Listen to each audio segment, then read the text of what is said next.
In a lengthy post to his Twitter X account on Sunday, Amash said the latest indictment essentially criticized the former president for political actions that Democrats disagreed with. He noted how presidents of all stripes have made highly questionable decisions over the years, from launching wars to spying on Americans, with almost no legal repercussions.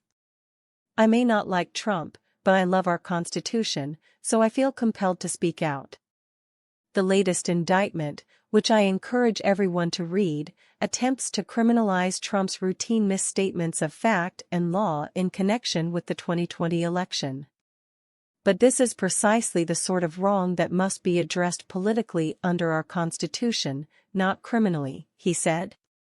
"Our system can't survive if political disputes are removed to the criminal realm. There's no limiting principle to such an approach. Remind me again which former presidents have been indicted for going to war without congressional approval, spying on Americans in violation of the Fourth Amendment, abusing emergency declarations to bypass checks and balances, or ignoring legal advisors to pursue a clearly unlawful policy," he continued. While Amash strongly disagreed with Trump's actions in the lead-up to January 6, he believed that the American people and the political system should be the final arbiter on that. "We don't criminalize these actions, egregious as they are, because they are matters of political contention. We're allowed to disagree about the workings of our constitutional system without fear of criminal reprisal. Politicians are constantly misguided and just plain mistaken about a lot of things, often remarkably so," he said.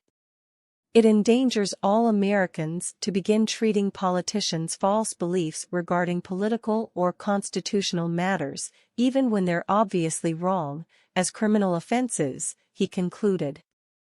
"We impeach people for violating the public trust, for political misconduct or serious incompetence. We reject them. We vote them out.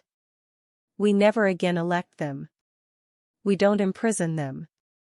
Amash also previously criticized Manhattan District Attorney Alvin Bragg's indictment of the former president for alleged hush money payments to former porn star Stormy Daniels. Amash famously supported the impeachment of President Trump during his tenure in the White House over the flimsy Robert Mueller report.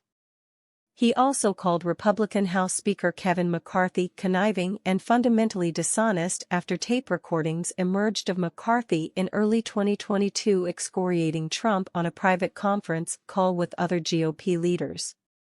"I met a lot of duplicitous people in Congress, but none more conniving and fundamentally dishonest than Kevin McCarthy," Amash tweeted after the McCarthy tapes were released in 2022. "He will say or do whatever he thinks is necessary at a particular moment to obtain or maintain power." As Breitbart's Joel Pollack noted, the indictment was announced the day after President Joe Biden had been implicated in a long-running influence peddling scheme by his son Hunter's former business partner, Devon Archer, in testimony before the House Oversight Committee. Trump was indicted on 4 counts, one on conspiracy to defraud the U.S., one on conspiracy to obstruct an official proceeding, one of obstruction and attempt to obstruct an official proceeding, and one of conspiracy against rights, Pollack explained. The indictment does not indicate how prosecutors were able to establish what Trump himself believed, other than the fact that he had been informed by others that his suspicions of fraud were false, nor does it distinguish the case from the Russia collusion hoax spread by Trump's opponents, including within the Department of Justice, after he won the 2016 presidential election, Pollack added.